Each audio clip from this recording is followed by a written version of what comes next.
Hi, this is Gary Harrington from Rum Village Nature Center, and I'm a naturalist and I teach people about nature and wildlife.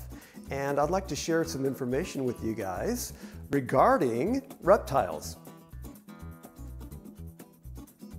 And one of them happens to be this guy right here, a box turtle. So this guy is really a cool animal. I'll tell you the story about this guy. Somebody had this, actually, it was a teacher at Riley High School. And that teacher had this guy at Riley High School, and she had it for 25 years. Before that, a student had it for several years. That was okay for her to own this animal, but the laws have changed. A very important law has been put into place, and that is you are not supposed to take box turtles out of the wild and keep them as pets. And here's why. This guy's really cool, and for that reason, a lot of people want to take them home. You're not supposed to do that because the numbers are going down, down, down. So here's my advice. If you see a box turtle like this, yes, they are cool, I love them, but I don't take them out of the wild either. If I've got my camera in the form of my cell, I take that out, click, take a picture. Wow, he's cool.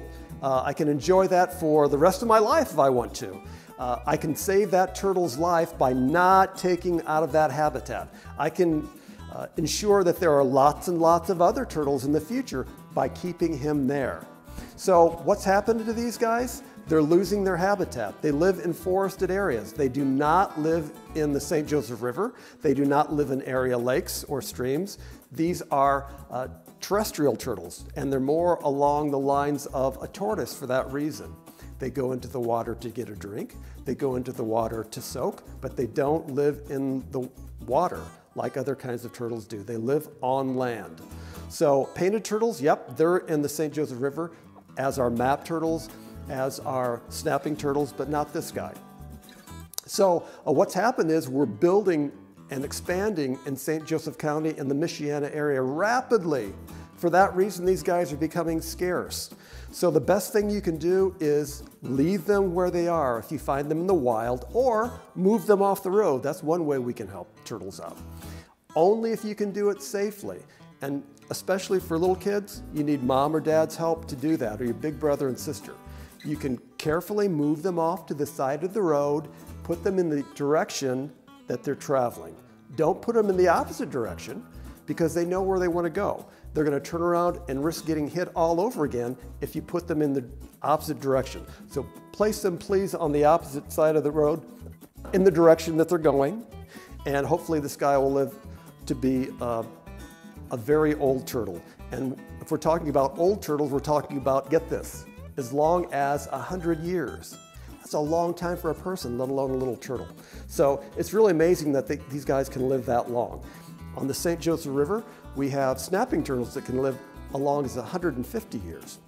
Turtles are very long-lived animals. The best place for them is in the St. Joseph River if they're aquatic turtles, on land if they are a forest-living turtle like this box turtle.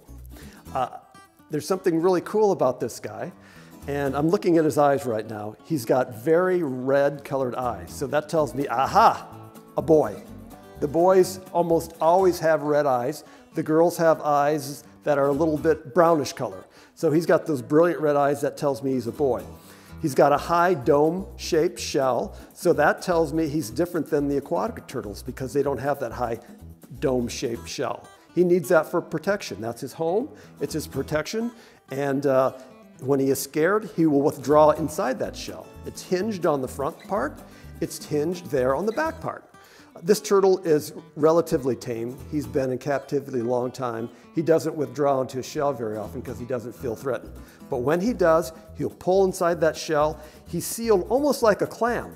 So a predator like, let's say, maybe a fox that might want to eat him, if he comes up to that turtle and he's a wild turtle, he'll pull inside that shell. He might bite at it, he might scratch at it, he might knock it end for end, but that turtle will not want to come out. He doesn't want to be somebody's dinner.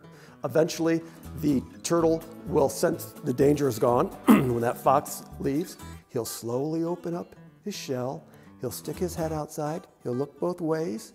If the way is clear, away he'll go. And he'll live another day because of that shell. And the interesting thing is, who knows, maybe 1,000 times in his lifetime the shell saved his life. That's one of the reasons he can live as long as 100 years. Very amazing.